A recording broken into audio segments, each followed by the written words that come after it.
What's going on, everybody? Thank you for tuning to another episode of Right on Cue Podcast. As always, I'm your host, Logan Chestnut, Small Batch Barbecue, a.k.a. El Jefe of the Right on Cue. Joining me tonight is my barbecue brother, Mr. Matt Osmond Sr., a.k.a. R.I.P. Boilings Water. You will be missed. What? All right. What is that? Rest in peace, boiling water. You will be missed. Oh, that's terrible. Okay, good. It was supposed to be. that was not good. I had another one. It was usually supposed to be bigger. Yeah, I usually check whatever the hell you put on there beforehand, but you're like that one announcer on Around the Horn, always something different under his name on that old ESPN show. That's cool. I like it. Keeps me on my feet. I appreciate it.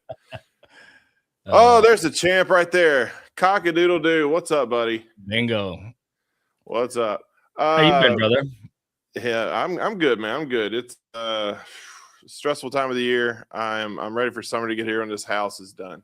Because whenever people tell you it's like building a house is stressful in a marriage and it's a stressful thing. Me and my wife, like, we've decorated before and like we always agree on everything. So I was thinking we bad, man. This is different. Freaking hurry up and wait. Can I ask you a question of it? When in coming up with a design, where did y'all start? Like, what was the one thing that both you agreed on that you wanted this? Like, yeah, everything. Well, the big back patio with a fireplace. I mean, that's the main thing. Because I told my wife, said, give me that, and then you can have the rest of it's yours because I won't be in it. I mean, that's where I'm gonna live, on the back patio. But no, it's just, man, I don't know. It's stressful. It's like I've told my wife, if we get the opportunity to build a house from scratch and design it, it's going to start around the kitchen. And then more specifically, it's starting around the spice rack, which I want 2 giant like cabinets on both sides of the range, cooked up, etc. With a water pot filler coming out of the wall and big open from there we can build the house around that. But literally kitchen, range, spice racks, and then go. Dude, that's another thing I told my wife. I got to have a fancy schmoozy range. I didn't want no like cheapo. I hate the cheapo ones. And my wife's like, really? And I was like, I searched on Facebook Marketplace and I found one like, dude, it was like a $6,000 range. It was brand new. I think they stole it, but whatever. I got it for $2,500. I'm like, yep, sold. I'll take it. My parents moved from like the Franklin area. Finally they moved up here, but to a house Bellevue-ish off 100. Anyway, the guy whose house they bought was the builder of it, so just one. But he apparently he has some of the nicest. He's got like Wolf range and this and that. He's got 2 dishwashers. But the kitchen for the house is small, and I went in and I was like, anyway, it's hard. Obviously, I'm not describing it, but like you can know when a kitchen is too small for a home, right? Sure. Like there's more home than there is kitchen. And I would almost I'd have more kitchen than home, but well, my mom can't spell kitchen. So I mean, she's like, quit wasting space there. We need to put something else there. But no, man, it's good. I'm excited. So dude, I got a shock. I was talking to Cotton today and he's like, yeah, Smoke on the Shores in 3 weeks. Yeah, it's coming up, Bubba. And I'm like, crap. Which, for the majority of teams like us, is either that or I guess maybe Sip and Swine this weekend. I would say for the majority of teams is kind of the launch. I should say Southeast teams. Definitely. Not West Coast, sure. But like, it's the quote unquote greater masses barbecue season is here for sure. So you done any practice? No. We're gonna wing it. I mean, that rib burn and chicken burn before the contest is gonna be our practice. Dude, does anybody confirm? Does Leininger already got his 7 for the year, or 4? I don't know, 4, probably 5, 6 already at this point. I mean, we'll give him an over under. We'll give him till halfway. We'll give him till Memphis. How about that? He should have his 7 by Memphis at least. He had his 7 by this time last year. I feel like, of course, he had a crazy season. But anywho, man, I am excited for our guests tonight. Speaking of like big wig champions, they just told me they did the Leininger effect, man. They got to fly into a little contest called Houston livestock radio and go in and kick ass and take names like my good man Duke Nukem with the champ down here, Ryan King. They teamed up and got to experience something that's definitely on my bucket list. I don't know if I ever get to do it, but maybe I'll get lucky and one of my friends it's good enough and I get to be a beer bitch. He's one of those. Hey, I'm a happy jolly giant. I'll be happy to get your beer, take your trash out for you. These folks that we have on, when not every comp posts their team list, but when the ones that you go to and I see their name, I'm like, all right, there's goals right there. Like you can already there's two categories gone. I don't know. They were actually one of the first teams when my first year in barbecue. We started the same year. They're far better than I am, but I met them. They were super nice, and I'll tell the story in the pod. But let's bring them on. My good friends Adam and Tanya from Bad Rooster Barbecue. What's up, guys? What's up? How's it going? Thank y'all so much for coming on, man. You're world travelers, I mean, getting out of state Texas is what am I doing? It's about like about like international travel. I mean, Texas is like the only state where you can drive 12 hours and still be in the state of Texas. Yeah. Hell, Houston, you can drive 3 hours and still be in the city of Houston. Yeah, that's true. I did that drive from East Texas all the way to West Texas, I-10, all the way across 2 days, every bit. It was terrible. That's a lot of cows and dirt. Oh, I think it took Brian how long? Took him 12 hours at least to get home. Yeah. He drove the trailer out there and it took him 12 hours. That's great. Yeah, you talked to all those guys like that do the CBA, and they stay primarily in Texas, but they're like, yeah, I'm going 8 hours to this one or 6 hours. Like it's just a short drive. It's like 8 hours. I'm like, oh, Brian said 17 hours. 17 hours. 17 hours. We were wrong. Shit. I don't know if I like barbecue that much to try to. I mean, Vegas is the only thing that could get me that barbecue World Cup. Be the only thing that could get me out driving that far, but no. Can't do it. I don't know. I believe I'm flying for that one too. I know. I don't blame you. Yeah, we're talking. I was like, I've had enough people on this pod, or I know enough people on barbecue. I could like find somewhere on the West Coast and like fly to them, and I'll drive the rest of the way or something to Vegas. But anywho, guys, thank y'all so much for coming on. Like I said, your season's. I mean, hell, it's already kicked off, but it's about to start hitting its stride here pretty soon. I know y'all are super excited about that. I mean, y'all are one of the more well-traveled teams out there. I feel like I see you guys all over the place, usually holding trophies up. But and for people that have been Aaron Leslie 8 hours from Midland, Texas to Houston, well, there you go. Or 4 hours in Houston rush hour to get from the other side. Yeah, exactly. But tell the people who've been living under a rock for the last, how long have we been doing this now? Since what, 2019, 2020? Who you guys are and kind of where you're from. We're Bad Rooster Barbecue. We're a husband and wife team from Livonia, Georgia, which is northeast Georgia, right on the South Carolina line. This will be actually our fifth year competing. The first year we only did one contest, so this will be our 5th year. I got you. This year we're hoping to do about 25 contests this year. We said we were going to slow down this year, but it seems like we're actually going to be planning on doing more. So you sound like a lot of friends. We start doing bad, then we might slow down a little. That's what I'm saying. Yeah, it depends on how you do. If you start missing, about 8, 9 in a row, then you're like, maybe we're gonna pump the brakes. But no, I mean, I don't think you guys miss that often. What's the most y'all have done in a year?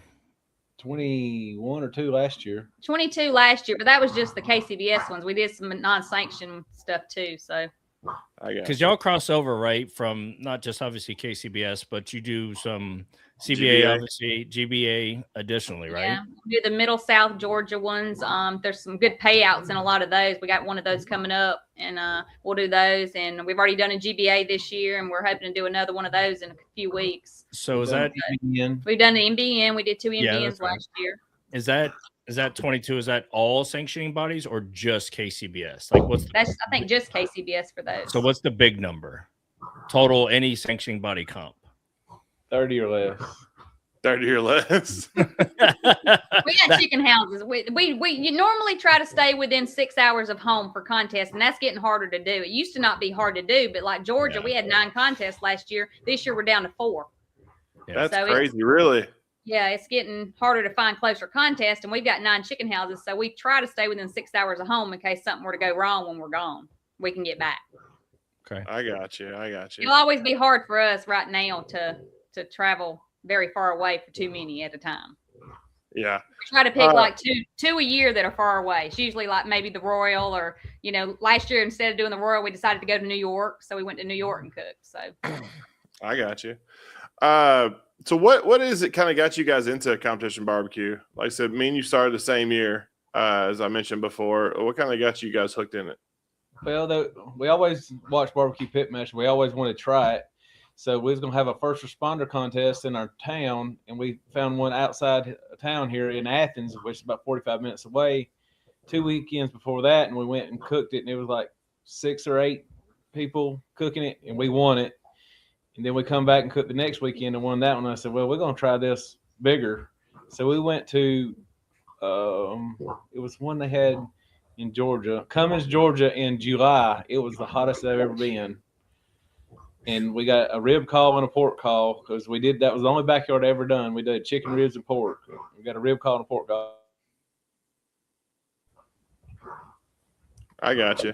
So, I mean, you've had pretty much success. Like you said, your first year, I mean, a lot of people, it takes a long time to kind of, hit the ground running and kind of find their stride. You guys kind of hit it off the gun. Did you guys do a lot of like practicing, or like how did you get your kind of recipes and stuff on the front end? It was a lot of trial and error, and we was actually making barbecue sauce till we found out what Blues Hog was. We didn't know what we were doing. We were making our own sauce and putting together our own rubs, and we didn't have a clue. We were just trying to make something that tasted good, and it seemed to work. I mean, I think it's because it was something different. Did y'all bring the kitchen sink, as cliche as it is, but factual like we did? I had a 28-foot race car trailer, and it had everything in it, including the kitchen sink and then some. I'll never forget my first comp was barbecue and red shoes over here in Nashville, and ended up winning first place chicken, second place ribs, and that. But I'll never forget, old guy with a big rig over there come by. He says, "You gonna use all that?" And he was, panning to the milk crates. I think I had 6 or 7 milk crates of seasonings, like just a ridiculous amount. And I was like, "Oh yeah." He's like, "All of them?" I said, "Just about all of them." Yeah. He's like, "Good luck." I mean, none of us had any idea in the beginning, and some of us still don't, but we went the whole first year without taking a class, didn't we? And in the whole first year, we called ourselves Can't Cook Chicken because we couldn't cook chicken for nothing. And everybody would say, y'all can't cook chicken. If y'all could learn to cook chicken, y'all'd win some. But people were more secretive when we first started. Nobody didn't want to help us. It was one of them things that everybody was more secretive than unlike now. Now everybody will help you with anything. Mm-hmm. You can ask anybody and they'll help you, but then they wouldn't. So I was like, we got to take a class because we can't cook chicken. So that's when we decided to take the Atlanta Barbecue Store class that year. And then right after we did that, when did we? Our 7th contest. Our 7th contest, then we granded after that class. That's a great class to take. It always has great instructors at that class, and it really helped us get started. And so y'all have come full circle by then teaching some parts of the Yeah, class. I've taken this man's class. Yeah. Yeah, I have taken this man's class, and excellent protein, excellent class. Isn't that funny? Have you always done like the chicken houses? You've always kind of been in the chicken industry? Since 1985, we've had chicken houses. Did that kind of piss you off? Like that was your weakest protein on the front end? People gave us hell. You're the chicken man. How can the chicken people not cook chicken? Our family gave us hell about that. I thought about that. What they want. I know. They want vinegar chicken, and like that don't work. You know what I'm saying? Yeah. Any restaurant here, you get chicken, it's vinegar chicken. You found success recently in chicken, didn't you? A little bit. Yeah, just a little bit. First place, I guess so. and that was hilarious because, like I said, we were all worried about the chicken because we don't cook chicken halves. In KCBS and any contest we do, we don't cook chicken halves. So when we got invited with Ryan, when he won the Jack, he's one of our best friends in barbecue, the best person you'll ever meet.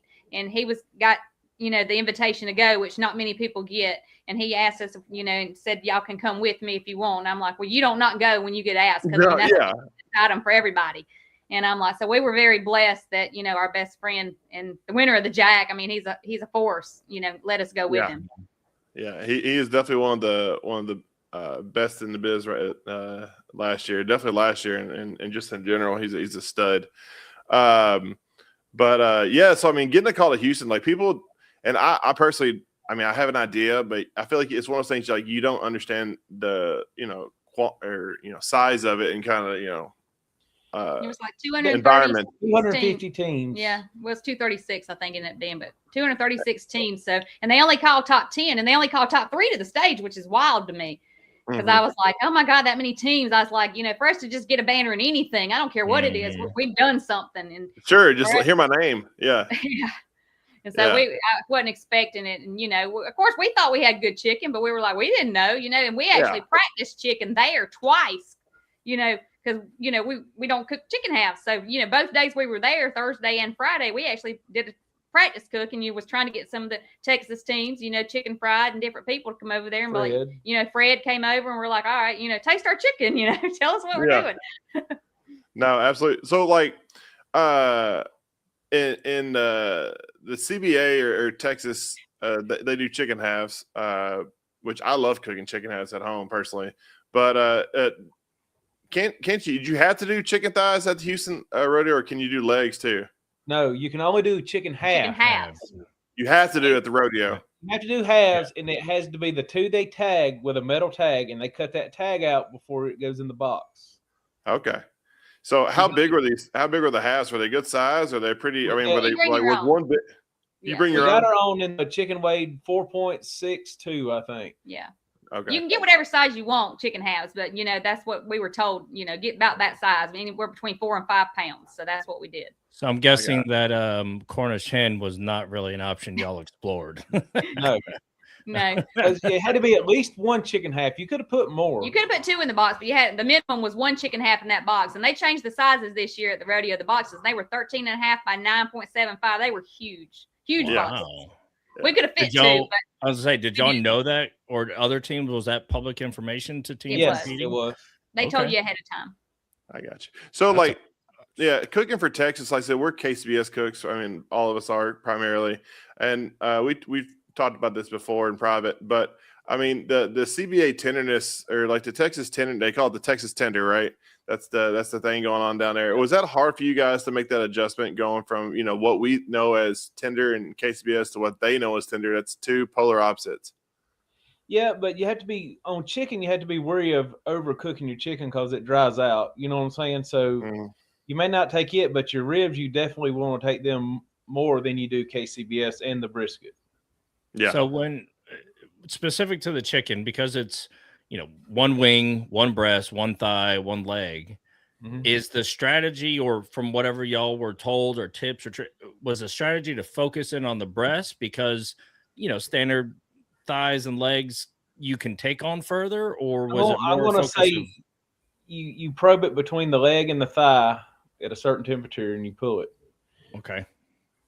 That's kind of the general.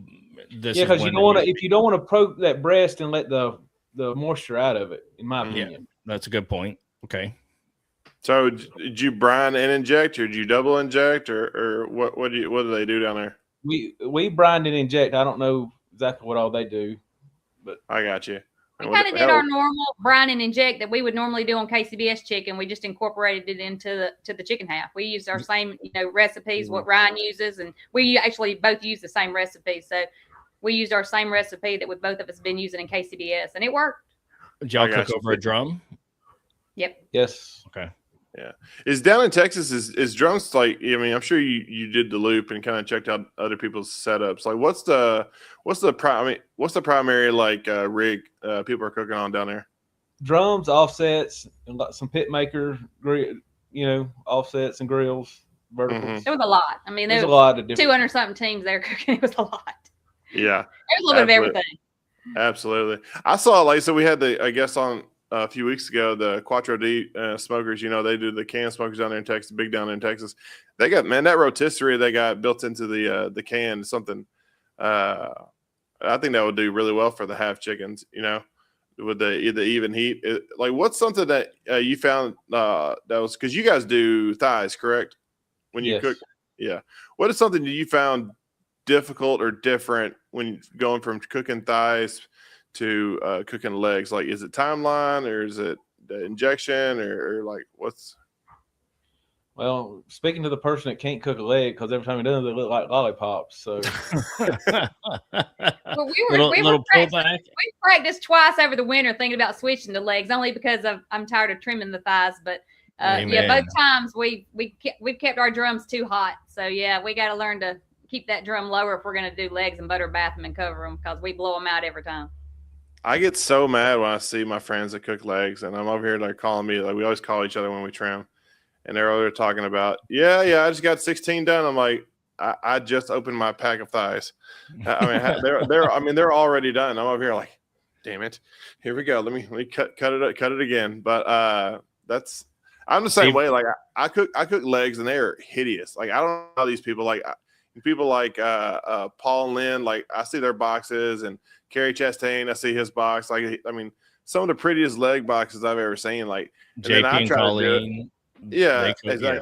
Yeah, like I do it, and it looks like, you know, they're missing half their stuff. I mean, I just can't figure that legs out. But that's all. I know what thighs are. I know how to make them look I know how to put the lipstick on it and make it look halfway decent. We call ourselves cutting the tendons and all that stuff. And I'm like, how many tendons this thing have? Because it just blowed all the skin off the whole back side of it. You know? Well, hey, ugly barbecue wins. Yeah, I don't know how they do that. Like some of them, they'll barely like stick their knife in, pop the tendon up, and just the thing pulls right out. I'm like, what are you doing? Because like when I'm doing it, I'm butchering the hell out of that thing. I'm sticking it in there and trying to like, and then half the meat comes off, and I'm like, I can't. Coming from a guy who has one call, his first call came in thighs, and every other chicken call, which was my strongest category till it wasn't, I only cook legs. And now I'm going back to thighs, but I'm also buying them from Mr. Brisket and trimmed, and that's right. But that's besides the point. Well, I mean, look, I'm not ashamed. Like, no, I'm a terrible chicken trimmer. Okay, let's just say it, except for legs. In my opinion, there's 2 tendons on every leg. You nick them off, you shave the meat, you cut that fat cap out at the top, fold it over, you're home free. That's why everybody cooks legs. That and a built-in handle. Yeah. Wings. Ryan King says wings, man. Wings. Yeah, wings. I don't. You're not wrong there. Ryan and us both turned in wings and thighs in every box last year. Did you? Go. See, for me, like wings are home run hitters or they strikeouts. There's no in between. It's like you're getting top 3, you're getting bottom half. Yeah. Everybody I've seen that does the wings, like they'll get first place or like 18th. There's never like kind of a top 10 in there. I'm too chicken to do it, honestly, quote unquote. I would never do just wings around here because, like you said, they're hit or miss. But wings and thighs, we did that every contest last year. I've seen this year, I wasn't doing them, but. Your boxes are gorgeous. I remember walking out, I think I was smoking on the shore last year. I saw you or something like that 2 years ago. And you showed me your box. I was like, damn it. I was happy I was backyard at that time. You know, I saw your stuff. I'm going to take a swing this year, but we'll see how it goes. No, man. So moving forward. So you guys, we talked about it. You guys cook on drums primarily? Yes. Yeah. And you also cook, you have a pellet too? Yeah, I got a Rectech. I got you. So, you've always cooked on drums, right? I used to have a cabinet smoker. I used to have an Assassin I started with. I got you. That's big in Georgia. Yeah. I got you. Yeah. So, like, it was hard to push that thing in and out. Yeah. It was like, what was it? The Deep South? I think that's what we started off with when I was cooking with a buddy of mine. You changed pits like your underwear, man. I mean, you. I know. I've been through the ringer, man. The cabinet smoker. It's funny. Like I talked about on the show before, the kind of trends in barbecue. You know, because when we first started, it was kind of on the tail end of the cabinet smokers. You know, people used to run the Assassins. They run the Deep South. They run all the other what's the Humphreys? Is that another one? Yeah. Yeah. I mean, people were running those, and then I remember seeing my first can when the first contest I met Blinky. I'm like, what the heck are these things? I mean, this guy don't know what he's doing, and then lo and behold, now everybody uses them. What is it about the can that like kind of draws y'all to it? The easeability. The only thing I don't like is washing them. If anybody ever wants to wash drums, they can have at it. We keep trying to get that ABS sponsorship where we just get to use fresh ones every time and sell them at the contest, but it ain't happened yet. That's all you gotta do. That's all you gotta do, man. I don't think he's ever cleaned a drum, has he? No, he hasn't. Cooked on them one time, seasoned them, and go. Sells them. What speaking of drums, there's a whole new drum that was the big fad, and we'll see where it takes off with Jay's. I mean, I don't know where drums are gonna go. I've seen somewhere it's 2 drums put together type stuff. I mean, that Jay's whole, a great guy. Oh yeah. I mean, that whole segment, because you kind of have to, it's indirect, but it's direct heat, right? I mean, that's the whole idea between an offset or a cabinet or a drum or, but from moving from such a direct kind of close knit and space wise, y'all cooking on 2, 3, 4, how many drums? 3 drums and the rectangle. So when my brisket goes on the rectangle once it's wrapped. So. Okay. You just do that just for constant heat or just consistent temperature? Yeah, because the ribs got to go on one drum after I take the brisket off. There you go. I got you. So, all right, I'll talk to him all the time, but I'm sure he's annoyed about hearing it. But I haven't said on the show. But like I said, Adam was one of the first teams, him and his wife, first teams I met when we were down in Sevierville at the Blue Moon Barbecue Festival. And I haven't been back. I want to go back. I love that. That contest was awesome. They had a great band. Terrible judges, but great band. No, I'm kidding. I was a terrible cook. But no, I remember meeting them, and they're like, I talked to them because back then you had to wait. Is it still like that? You still got to wait like 3 hours before they bring you in? No, they let us come in right away last year. Like we pulled over there. You are VIPs now. So it's not as bad. Well, they called us and said, get over here since you're a big rig where we can get you parts. So Red Rooster, red carpet, man. Yeah. No, well, I remember back then I was carrying my fifth wheel, and they had Johnny Trigg was down there, and he was set up. And I remember they're like, "Hey, you're gonna need to park your go down here, and you're gonna make a right." Big Lots parking lot. Yeah, well, they had me right behind the Big Lots parking lot. When they brought me in, they had me parked right by the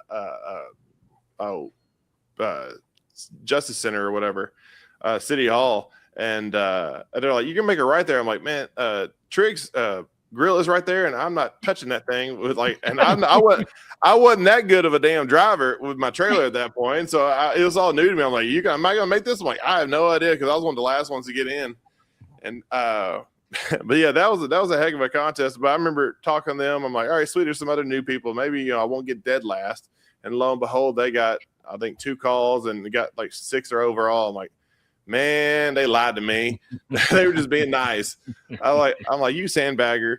I mean, but no, but like you said, it's awesome. It's like you and Purvis and stuff like that. Some people like in this game, they you get in and you get a lot of success early.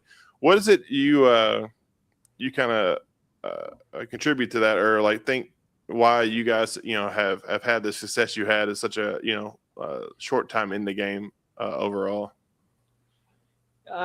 We met a lot of good people in barbecue, and we got a lot of good tips and tricks from some of the Hall of Famers in barbecue now, I guess you could say. And then Brian Jarvis helped us out some, and then meeting a lot of great people. Smoke Me Silly, Rooters and Tooters. I mean, Bill Hine is, I have to say, he's probably one of the biggest influence on our success. We done a one-on-one class with him like 2.5 years ago, and if you really want to up your game, if you're getting into it and want to save yourself a lot of money, go take his class. One-on-ones. I mean, any class is great, but we can't say the difference between what we learned doing a one-on-one cook, just being there during the contest, feeling all the meats. Tenderness is what's winning you, and that's where you feel the tenderness and you learn. And we can't say enough about what we learned from Bill and Andrea. They're the greatest. I mean, heck, they win every time they do anything. I know. Every time I see them at Smoke on the Shore, I'm like, damn it. Which I was going to say, are we Are we It's going to the go ahead and Invitational, you win. early predict, that they're going to World Food Championships here at the end of this month? I mean, they've won it, what, twice at least, right? Twice I know of. Yeah. That's awesome.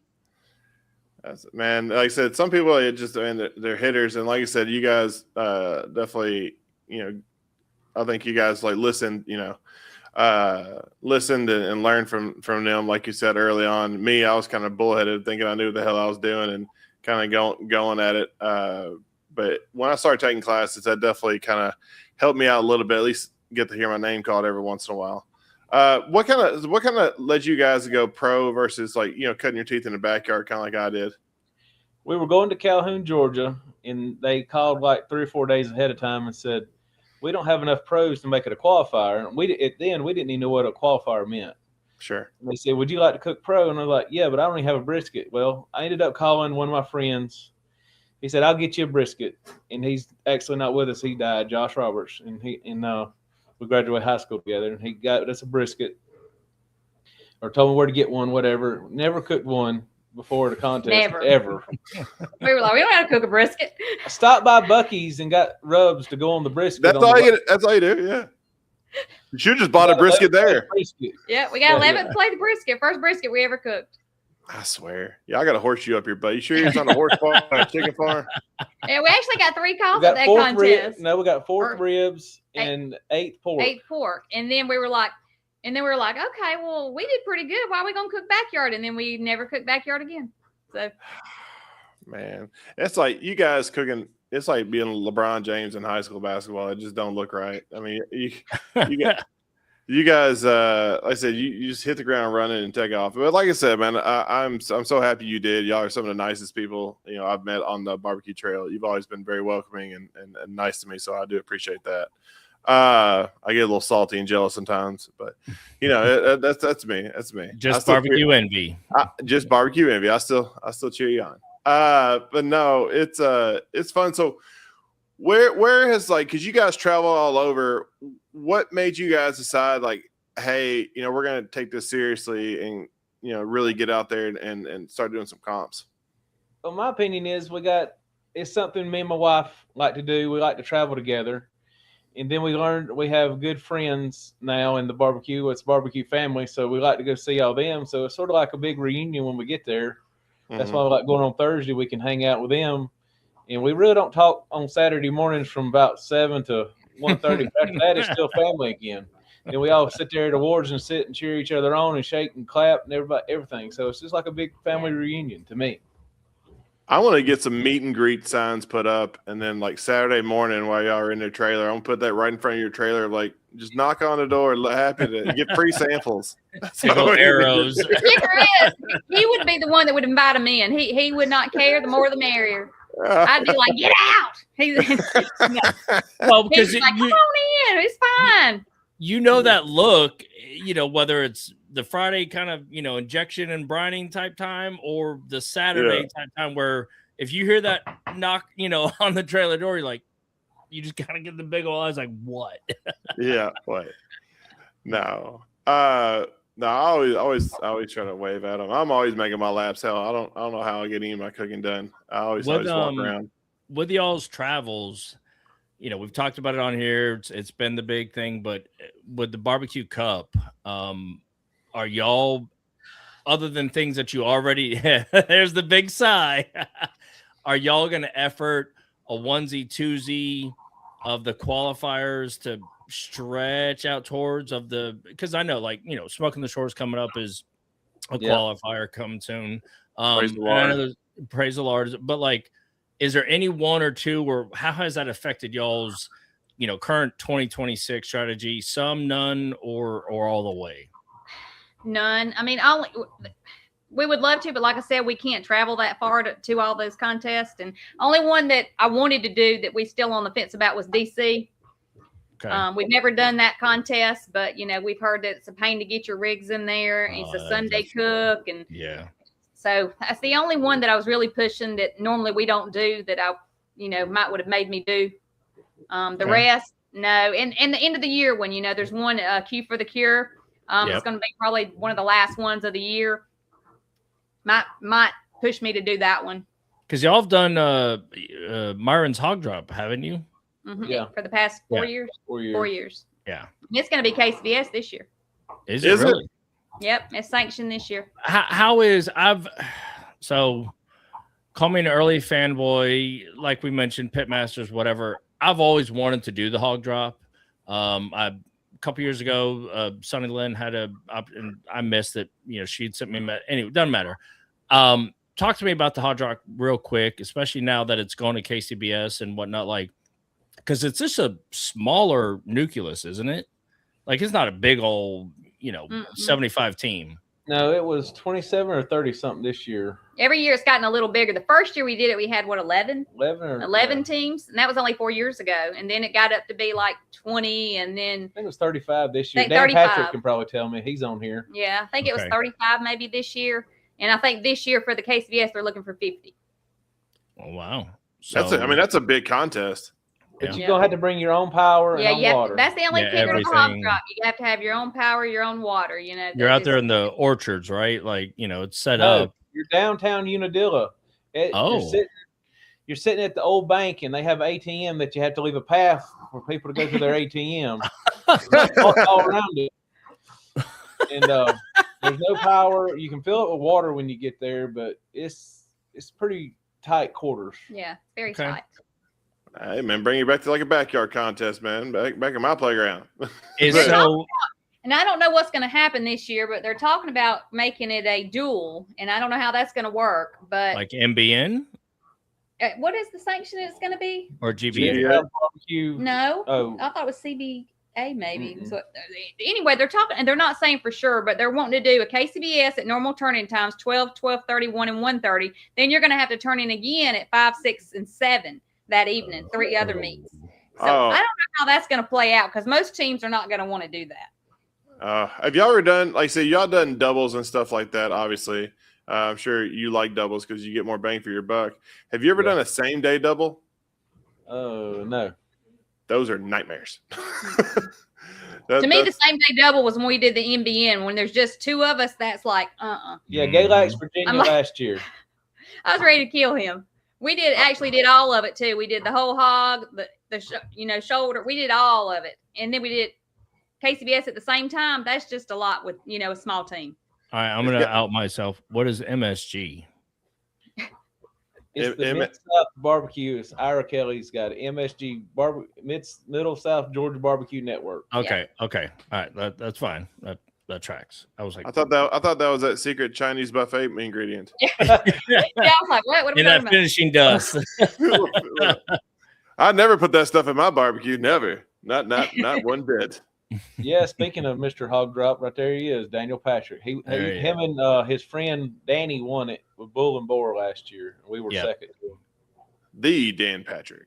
Yeah. That's one of my favorite sports announcers. He was actually with us. He was on our team. Him and Will. Him and Will. They actually cooked with Ryan at the Jack and was on his team at the Jack when they won the Jack. And it was all 5 of us that was at Texas this weekend when we won chicken. Awesome. So, did you see anybody in Texas? Like I said, when you're down, I'm sure you made the loop and you kind of oohed and all like.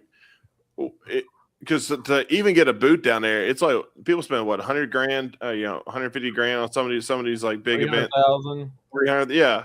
So it's a big corporate, It's like a 2X Memphis of Golden Days and whatnot, from what I understand. It's a lot of people I already knew, like Vince Clutta. He was down there. They give us a wristband to come eat, hang out, have a drink. And then Pit Maker, Lee Hickle was down there with them. In the Chicken Shack, Robert Smith. Then Aaron Leslie was down there with Buns and Roses. I think that's his name. Sorry, Aaron, if I messed that up. They all, said, come on back, have a drink. I mean, anything you want or anything they had, if we needed it, it was there. Yeah.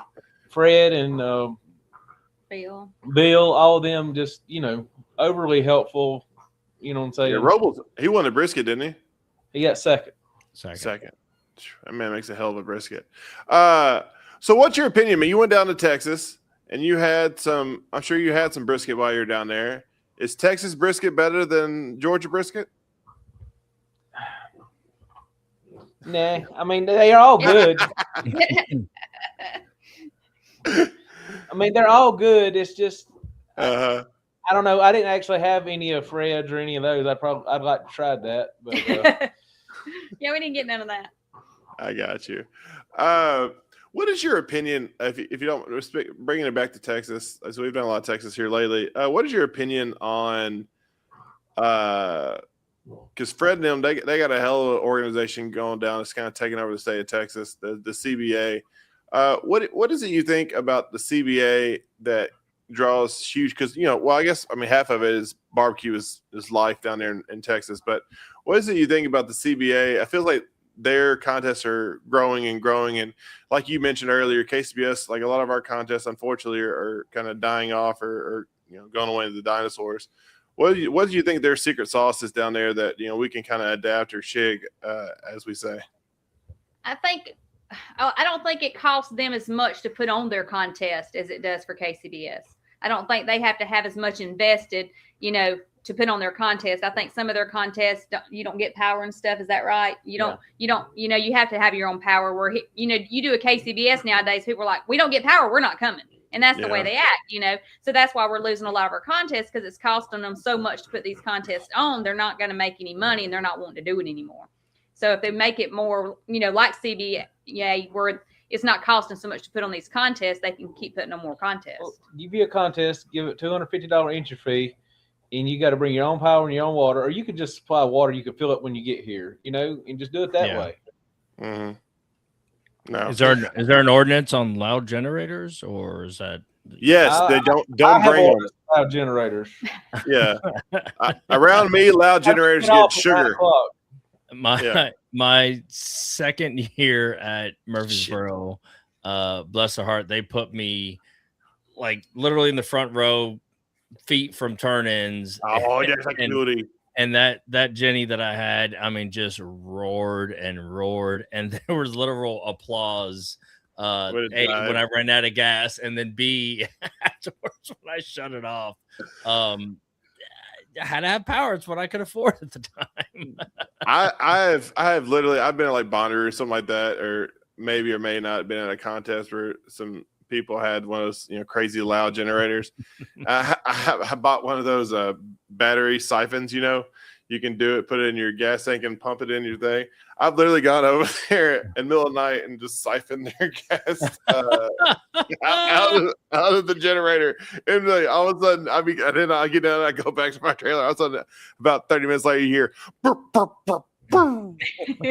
And I'm like, oh no.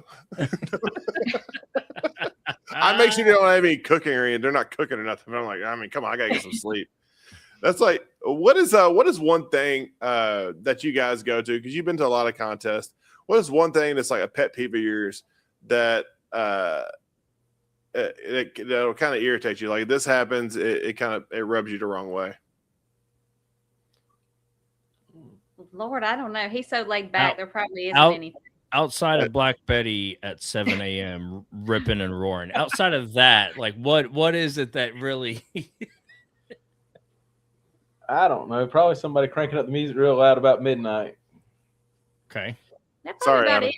He's so laid back, and that probably don't even bother him either. He sleeps so hard. There's not much that aggravates him. He's so laid back. He's the one person in barbecue that does not stress. I stress. I'm the stressor. Him, we'll be right in the middle of the chicken, and I'm looking over there. I'm like, where is he at? Oh, he's over at Singletary's trailer doing shots, and our chicken drum's going 450, and he's like, oh, it's fine. And I'm like, what happened that day after that day? Yeah, I raised hell that day. But we got first place chicken. Yeah. Yeah. There you go, Adam. You let him know. He doesn't stress about anything. He's like, it's just barbecue. We're here to have a good time. Yeah. So have you guys pulled a small batch and missed the turn in before? Not wood, not yet. No. Wow. Looking at it, he goes, oh no. Dude, not. Oh my gosh. I'm sure it'll eventually happen, but we've had it happen to a lot of our good friends. I don't wish that upon anybody, but it sucks when it does. If you do it long enough, I think anything will happen. Yeah. What do you say? If you do it long enough, I think anything like that will happen. Sure, something's gonna go bad or something like grease fire or something. I got Speaking of that, we were at Smoke on the Shores, and our great buddy Ryan King, he brought his mama's dessert for turn-in, and I'm like, okay, I usually stay on Ryan about turn-in times and stuff. And so he texts me like, I think it was 3:00 or 3:30, and he's like, what time is dessert turn-in? I said, an hour ago. I'm like, just bring all that over here for me to eat. I'm ready. I'm like, but mama's going to kill you. I'm like, I was like, I failed my job. I didn't keep Ryan on track. I was like, dang it. Dude, I mean, I look like Sasquatch running down the mountain. Some of these contests, because I don't know what it is. I've gotten better for sure, but like I've literally turned it in when it's like half of a second left. The clock hadn't hit the table yet. I'm like, no. I threw an NBN red box of the sometimes NBNs I've done, literally thrown it like on the table X amount of feet away. Like, I didn't care. I mean, okay, I'll get dinged in appearance, obviously, but I mean, that was one time though. But yeah.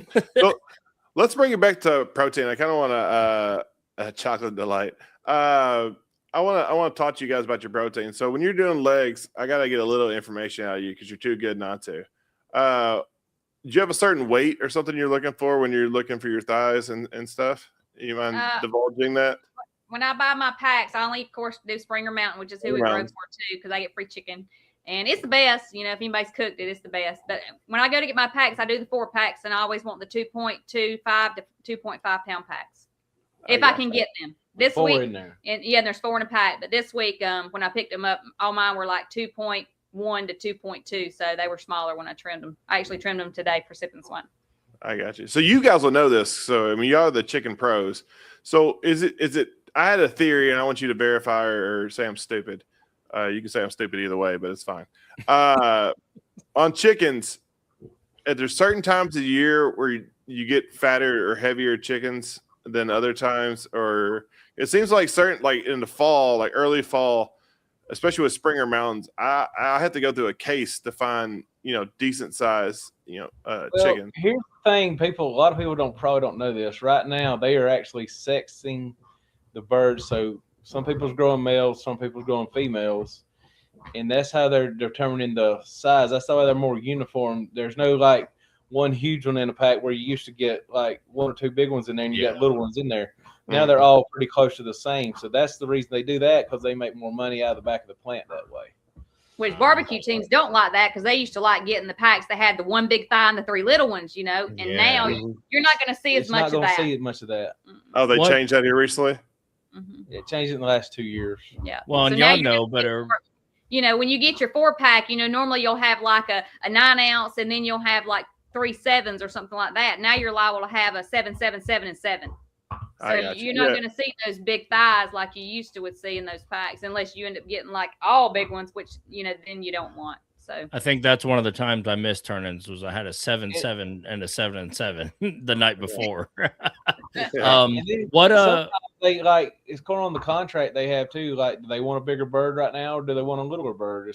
It's just depends. So that's great information, in my opinion. Is that because of y'all's insight in industry and know-how, or is that stuff that's somewhat publicly available? Like, how, other than I don't never know that. I mean, I just know that's like when they come pick up our birds, they want a certain weight before that we get to ship them out. And of course, the more weight we have on them with the less feed, the more we make. That's how everything works. So if I have a 7-pound bird in my chicken house and on a 180 feed conversion, I'm doing bad. If I got a 7-pound bird on a 160, I'm doing great. Okay. So it's just, and then I guess it's how fresh the corn is, how long it takes you to grow it too, and stuff like that nowadays, because everything's regulated by the government. They can't just go put whatever you want to in your feed. Mm-hmm. Right. So that's another thing I wanted to ask you. On chickens, is chickens like pork and beef? Like, if certain breeds are better eaters than they are, like the Springer want only certain breeds, or how does that work? They have Ross and Cobb right now. Ross and Cobb? Mm-hmm. Okay. Is that primarily what you guys raise? Yes. Yep. I got you. I didn't know. Do they flip-flop, or they keep pretty much the same? I mean, is that, but you've always, grown? They've always just grown Ross and Cobb that I know of. as long as we've been growing for them. I mean, I don't see one of those big silkies. I don't think you would put all your eggs in one basket because you never know what's going to happen. Yeah, absolutely. I got you. Well, that's cool. That's always something. I know pork. I know Duroc, Berkshire, Magna-Lisa and all that stuff, and I know obviously Wagyu for cows and whatnot. But I was always curious about chicken because that's not something exactly talked about as much. What breed or whatnot that you're getting whenever you buy the chicken. I think chicken's about the only protein that we're so brand specific more so than breed specific. That I just never knew. It was just something I was always curious. Skin though. Yeah, I mean, What do you What's mean by that? that? skin. I got you. So what about? So let's move on to pork. You guys cook Prairie Fresh or what brand do you guys cook? Cook pork or ribs? Well, Pork. Pork, yeah, or either. I mean, I just say pork because that's pork and ribs. I But yeah, cook Prairie Fresh, and I also cook West Creek. you cook West Creek too. Yeah. If we're I got cooking for bacon, we're cooking West Creek. I got you. Thank you. I like a little help there. No, so I mean, do you like Prairie Fresh because the uniformity and you just have better luck? Like, because I've cooked the Rainbow, and I feel like certain brands are a lot leaner than other ones. Like, what are you looking for when you at a rib? You want like a good thick one or uniformity, or what are you looking for? In a rib, I'm looking for the marbling on top with not a lot of bacon, because the bacon gets hard. You know what I'm saying? So I love a big thick rib's always going to win to me. Yeah. So I mean, if you're going to rank them, like you'll take a thick rib with a little less marbling than you would the reverse, like a thicker rib with a little less marbling. He would. I won't. I want the marbling. It don't matter how thick that rib is. I'm the one that picks them out, what goes in that box. And if it's got too much bacon and I feel that bacon with my finger, I'm pulling that rib out. I'm not using it. It's just, it doesn't have a good bite when it has too much bacon. I apologize. I need to direct my questions to you. I'm asking the wrong person. I'm like, I ain't letting him put it in the box. He'll be like, you're using that rib. I'm like, no, I'm not. It gets heated in that trailer. Hey, we should have just a little webcam right there, kind of, fuzzing out some of the things That over here, but the just F-bomb for gets the used a lot. dialect. It could be, What, boxing after night. Yeah. And are you cooking A9s? Or you doing like snakes for your briskets? Snakes. I got you. Like I said, I mean, you cooking a Wagyu. Have you guys ever cooked prime? I guess the first one you cooked was a prime. I'm guessing it was your buddy hooked it with a Wagyu. Was that the hardest kind of, because you guys said you never cooked a brisket before when you first started off? Was that kind of like the hardest learning curve? Well, obviously not, because you got a call, but yeah, brisket was hard, and the trim of a Australian or that's way different than like a prime or a choice. You know what I'm saying? Mm-hmm. Yeah, that was my hardest thing. Whenever I first cooked my first brisket at that contest we were talking about earlier, I just didn't push it hard, far enough. I feel like, That's what somebody told me. When you think it's done, wait 20 minutes, especially on an A9. And that's what I cooked my first contest was an A9. I didn't know no difference. I didn't know what snake river farm was or none of that back then. But yeah, if you think it's done on an A9, wait 20 minutes. I gotcha. I mean, that was the hardest lesson, because I mean, it just, when you first get into KCBS, I feel like the tenderness, like what you're going for, you don't really, you can never know it until you actually feel it, see it, and squeeze it yourself.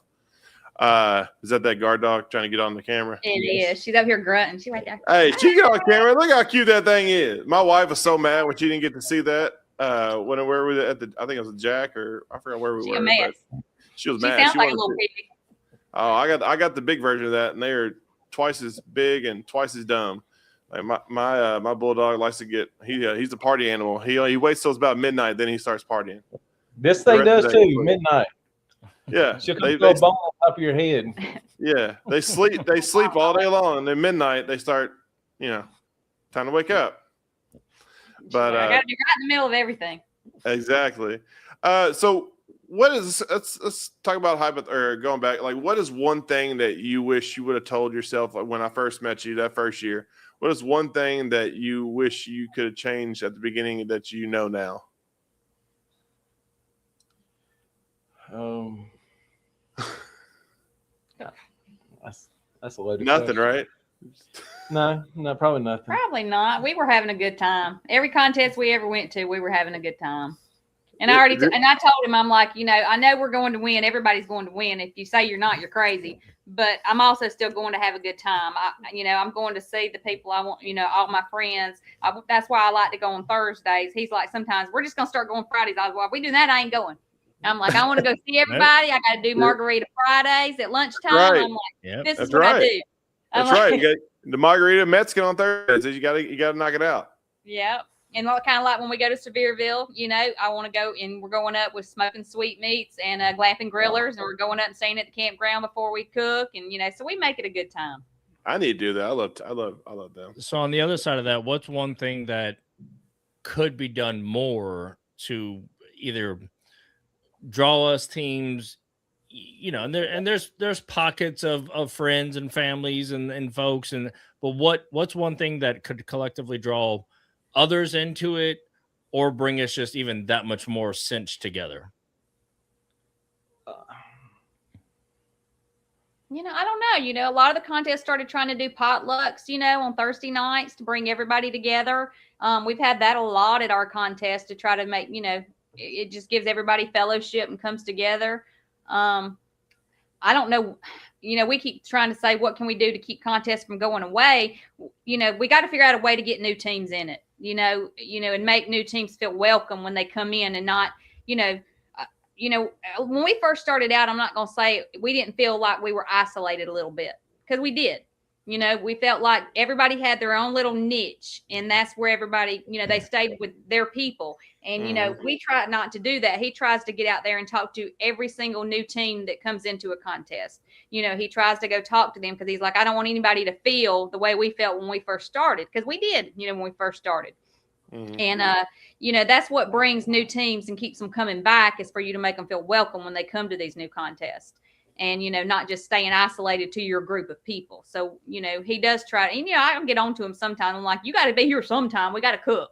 And he'll still be off talking to people. And I'm like, he's like, well, they're new and da-da-da-da-da. And, kind of like the high school teams, we'll go help, the 1909 Mount Smoke, which used to be the Pit Vipers. We'll go, we went the past 2 years and, help and taught them chicken and pork.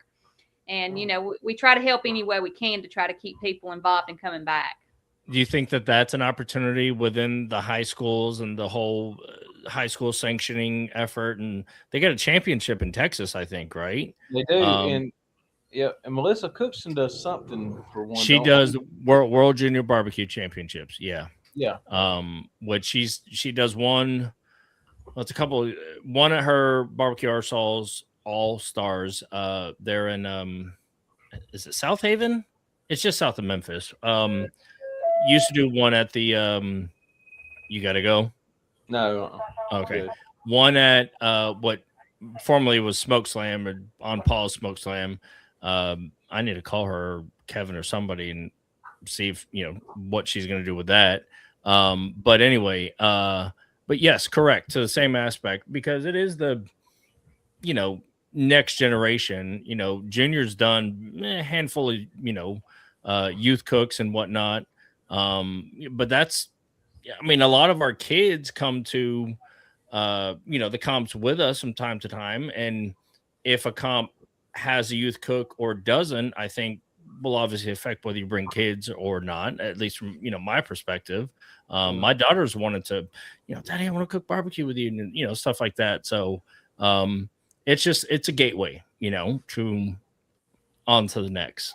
It's a gateway drug, right? Some way to get them involved, and not just they always have to cook the hamburger or something. But we're always cooking from 6 a.m. to 1:30. You know what I'm saying? So, what could we do to let them cook? Maybe a Friday night rib burn, let them cook or something. Mm-hmm. I think they should do something like they do it in Illinois with the first responders, I believe. Or is it the first responders, or is it the Army branch? I think maybe the Army branch.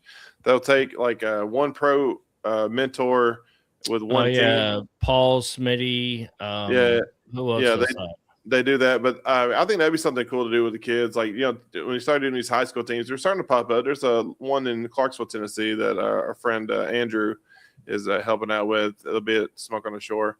I think something like that, just growing that way, get people interested early. Because I mean, I couldn't cook a damn Velveeta shells and cheese whenever I was in like 16, 17, and then you got people like Riley out here, Steak Princess, just dropping bombs on all of us. At such a young age, it's just promising to see. My thing, something he's like, look at my butt. My thing. I always said is to get more of the public involved, and that's another hurdle KCBS faces, and I'm so excited for the live fire aspect of it. They're like Memphis and May's doing it, and they did that big live fire there in Hondo. What is kind of your opinion on that? Is that something you guys may be interested in trying sometime, doing some live fire cooking, or is that not in your real realm? I saw Adam's look. I would try anything one time. I don't know if I would do any good at it, but I'll try anything. And Tanya? Nothing bothers him. He'd be like, yeah, we got this. We can do it. It's just heat and fire and meat. Meat, fire. I mean, we actually did what was that contest we did in Columbia? It was a CBA. It was a CBA. So he was like, we're going to go do a CBA. I was like, no problem. I don't care. I'll try it. Well, he didn't tell me when we signed up for this contest that you're doing a CBA contest. But then you have to come in top 5 in the CBA contest. Then you're going to move on to live round judging and have to, serve these big dinners to these 3 judges on stage if you make finals. He didn't tell me all this crap when we signed up for this. And you had to cook on a lane. Yeah, and you had to cook on a lane. We took Scott Parr, which cooked on the lane all the time then, him and his wife. So he was like, oh, we got this, which we ended up coming in reserve there, and it was a big payout. It was a $7,500 payout just for reserve. So our buddies from Texas, first class, came and took the win from us. Oh, Robert. Man, it's so fun. Like I said, man, every damn thing you touch is gold. I think he'll try anything. He's like, we got this. We'll do it. We don't care. He's like, all you can do is lose. So give Adam a shopping cart turned over and a bag of charcoal, and he can kick our ass. That's come to determine it. Hey, we'll cook something. That's what we need. We need to have like a hobo class, and like everybody has to cook on a shopping cart. Make your own shovel, or do something like that. Like I always watch these barbecue contests. 2 cinder blocks and a grate. That's all you need, man. That's all you need. No, I always watch these barbecue contests on TV on Netflix and whatnot, and they've all kind of, if you noticed, they've all kind of shifted to more so like I call it the torture chamber, or they cook over, like you said, a shovel or a shopping cart, or build your own pit kind of thing. What does that something like that? Because that kind of excites me. I'm a pyromaniac in my own sense, but do you enjoy cooking in general, or is it more so like the barbecue atmosphere that kind of brings y'all in? I enjoy cooking. I like a challenge too, because I get bored. I want to change stuff up all the time. She's like, no, it ain't broke, don't fix it. You know what I'm saying? I'm like, if it changes stuff. It ain't broke, don't fix it. He'll change it every time. I was having a conversation with a buddy, and I said, listen, the top 10, 15 from a KCBS toy aspect, etc. I said, they're going into these week after week, and if you pull them to the side and you ask them, in my opinion, because I've heard it from many of them, it's a boring cook, because other than setting and atmosphere, barometric pressure, winning. Altitude, but I'm just saying, like, it's the same recipe, it's the same proteins, it's the same process, same timeline, but yes, the boring aspect is paid off towards the end, and to hear your name last or second to last, or first in a category, that's the exciting part. But the logistics and the through of the process it's mundane. It's all right, 2 ounces this, 3 ounces this, 1 cup, but it wins. Yep. I think Ira Kelly's on here, and he was talking about the Doodlums. It's coming up in April, and it's a meat provided contest, Middle of South Georgia contest, and they give you can bring your chicken, because they don't know if you cook legs, wings, thighs, whatever, but they give you ribs, pork, and brisket, and you have to cook those 3 proteins that they provide. And 1 year they gave us baby back ribs, and they gave us a choice brisket, and it's a level playing field. They're giving you this meat. Every team's cooking that meat, and I like stuff like that. It's different. It's a challenge. Okay, well, we got to cook this brisket a little different than we cook this Wagyu brisket. So to your point earlier about growing the sport, bringing teams in, would it grow the sport if the vast majority of KCBS, obviously added cost, right? But then a level cost, and would y'all still stay in it? Probably, because don't get me wrong. There's going to be a couple of briskets out there. It's going to be better than others. It always is. Because but you gotta. That's where you gotta learn. That's where your real cooks come out, where you can learn to adapt to that and fix it on the cutting board. Yeah. I got you. I've heard a lot. It costs a lot to cook these contests. Everybody that does it knows it. I mean, you got $250, $300 just in your brisket. And, in a lot of our KCBS contests now, they might only pay first place brisket $300. And, I've heard so many teams saying now, well, I'm not going to do all these KCBS anymore because there's so many contests where we live. They're not KCBS that have huge payouts. I mean, we're doing a lot of them this year, and we're going to, we're starting to go to a lot different ones, that have the big payouts and have the cool trophies and, stuff like that, whether it's KCBS or any sanctioning body. We don't care what sanctioning body it is. So, we've got another GBA coming up that's got some cool trophies that, that we're going to try to go to that, have these big wooden carved trophies that Robbie Royal puts on, the Fire Ant Festival. We want to go do that one. Doodlums that, he was just talking about, they're paying, what is it? $7,500 to the grand and $4,000 to the reserve. I mean, this is a big payout contest, and they're providing the meat. So and they feed you supper on and Friday they feed night. You supper at his restaurant on Friday night. I mean, these are contests that aren't advertised as much because they're not sanctioned by KCBS or anything. But they're good contests too that a lot of people are starting to go to because of that. I mean, we're talking about barbecue contests dying off. I mean, sanctioning barbecue contests are dying off. I feel like for every stay with my trophies. For every sanctioning contest there is here in say Tennessee, there's probably 10 non-sanctioned this kind of local contests like you were talking about that's going on. And there's a group of people that go around that me and Matt know. I'm sure in Georgia, I'm sure there's a lot of non-sanctioned contests down there. That's all they do. They kind of stay away from the sanctioning bodies and they kind of do their little non-sanctioned circuit. Is that something kind of you see in Georgia or is it's kind of all over the place? That's the only non-sanctioned meat. It's not. Excuse me. It's the only meat provided contest that I know of around here. Yeah, all the Middle South Georgia network ones. I think that's the only one that we know of that provides the meat. But I'm talking about non-meat provided. Is there a lot of a local barbecue contest like that around Georgia? There's a good many. If you were to Google and search, there is a good many. South Georgia. But it goes back to what you said though. A lot of the ones like that around here, they don't want us to come to them. So that's what I was going to bring up. We've got a few around here, and we were going to go do it, and they're like, "We don't want you to come." There's one. They don't think it's fair. There's 120 minutes from our house, and they're like, "Well, it's not fair if y'all come." Yeah.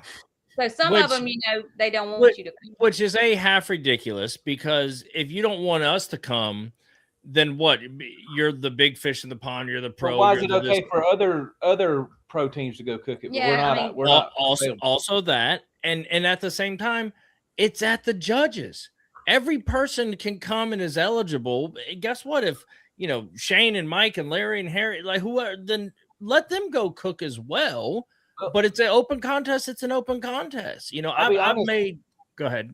Some of them backyard teams, they cook ribs and chicken way more than we do, and they give them awesome flavors, and they kick our butts. Especially look at the rib burn scores a lot of times. Yeah, last year at Smoke on the Shores, there was probably more than half of the teams in the top in the rib burn were the backyard teams. Yeah. Smoky Bees, I think, won it actually. He won the rib burn. And 180 the next day too, if I'm not mistaken. Yeah, he's a hell of a cook, man. He's a hell of a cook. I've said that to Logan within Middle Tennessee. There's Logan. What would you say? I mean, 6, 7, 9. That Perry's is KCBS competitor series, but there's non-sanctioned events around that. Yeah. Honestly, and to y'all's point, man, it's $150 buy-in. It's most times there are 3 meats, and brisket's not one of them. and it's, any Tom, Dick, or Harry who wants to come cook.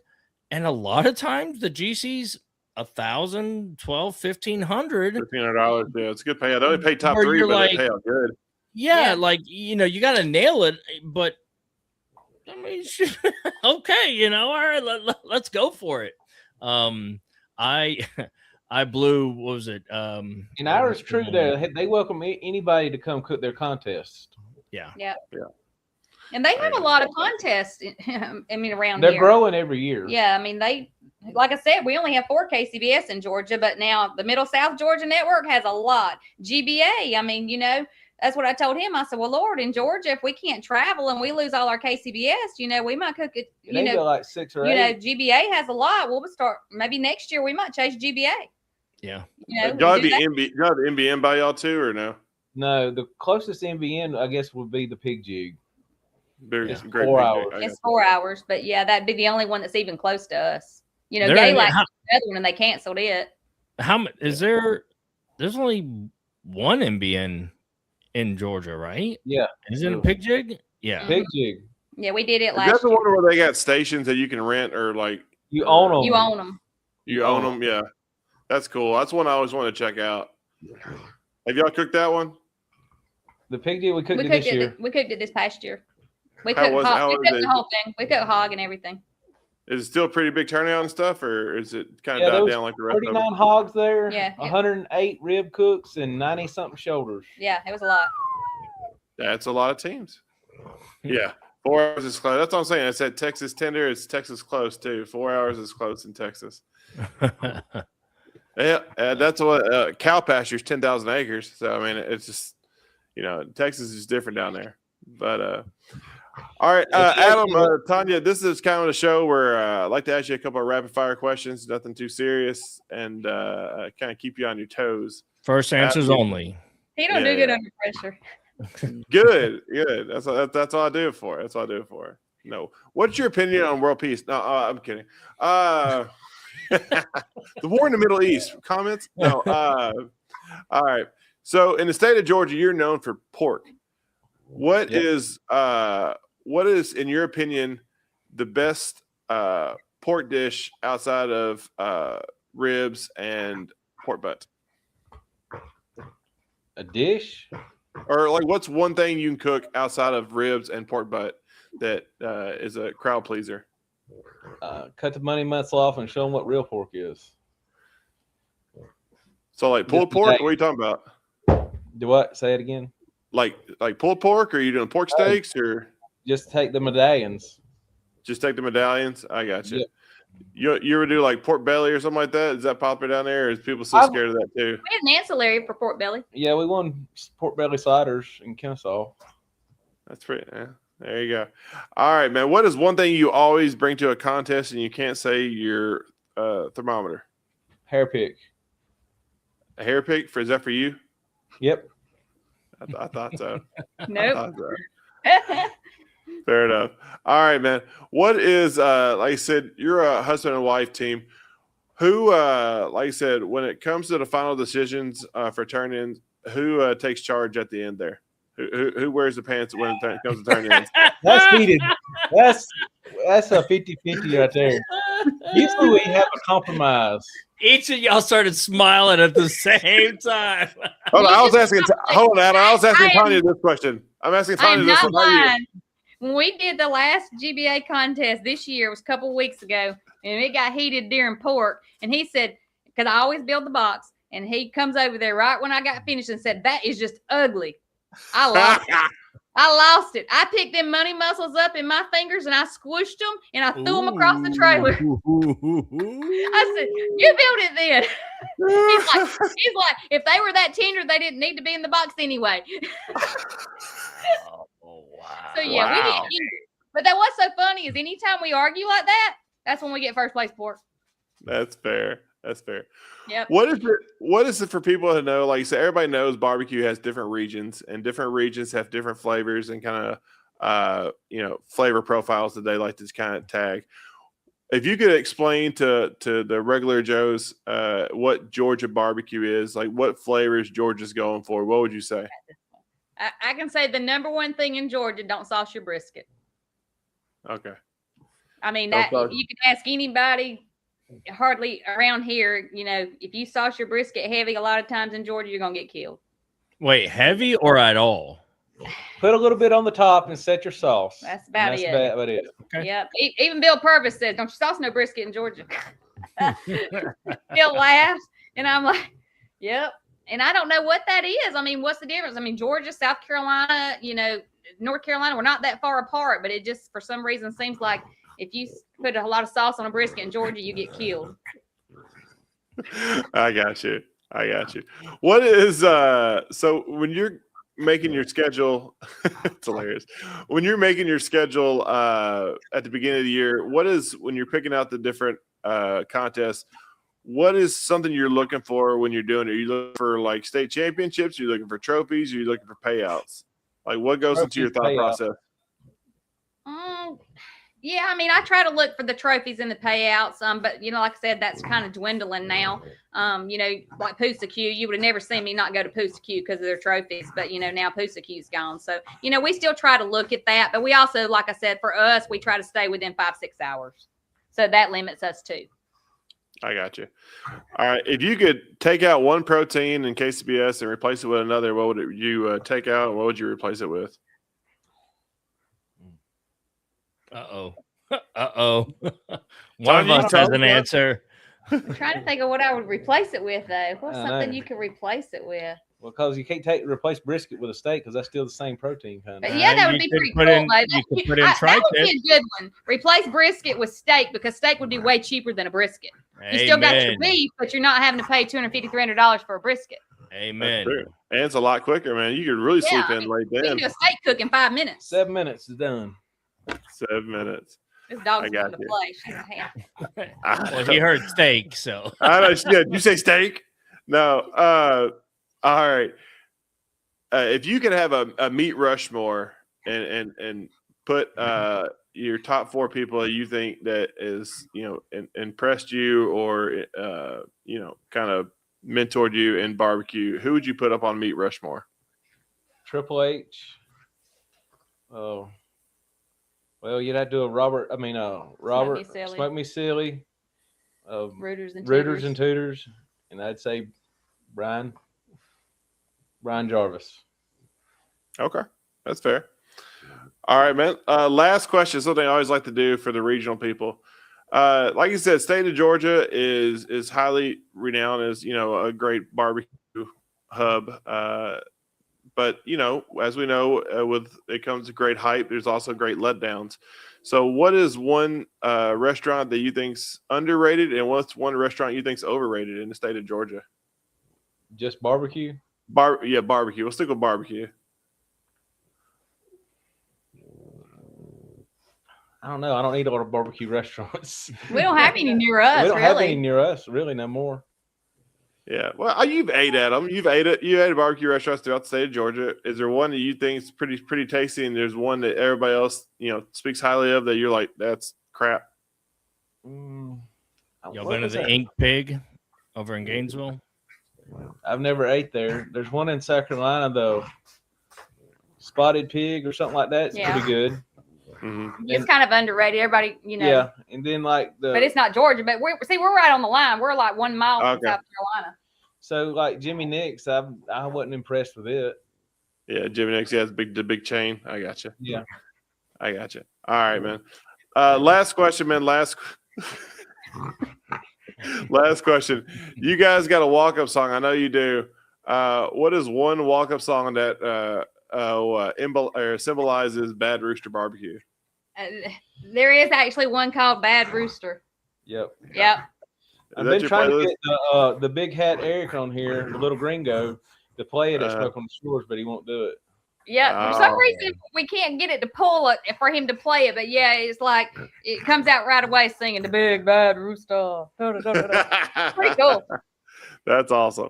Well, guys, thank you so much for coming on the show. I really appreciate it. I always love seeing you guys, and I'll get to see you more now that I'm going to start cooking more pro comps. So I look forward to it. Come over. You still got your moving up. I will. I'll make sure around Saturday, we'll say noonish. I'll come hang out. Wait, do you still have the trailer, Logan? I have it still. Yeah. So somebody come buy this thing. It's killing me. No, but thank you guys so much. This time of show, like I said, gift shout outs, let people know like where they can find you and some who your sponsors are. Yep, Adam and Tanya Dawkins, Bad Rooster Barbecue on Facebook and under Adam and Tanya Dawkins. And we're actually sponsored by Atlanta Barbecue Store, Rural Oak Charcoal, Heath Riles Barbecue, and Springer Mountain Farms Chicken. Springer Mountain Farm, he sponsored and grows them. Out of Florida. Yeah, then we have that sharpening guy that sharpens knives out of Florida. If you need some knife sharpened, send them to Florida. Ooh, He does awesome. Awesome. Well, guys, thank y'all so much. I truly appreciate you guys coming on and hanging out. It's always great to talk to some of the champs, man. I always try to bat above my weight, and you guys are definitely up there. I tried to get you guys to come here, Come here to the Roosters. Come here to the Roosters. I got you. What in there like a rock song? Hey, here comes the rooster. No, That's it. Yeah. I got you. Yeah, we'll work on that. I said that's better than me. I had a Reading Rainbow last year. That was my favorite.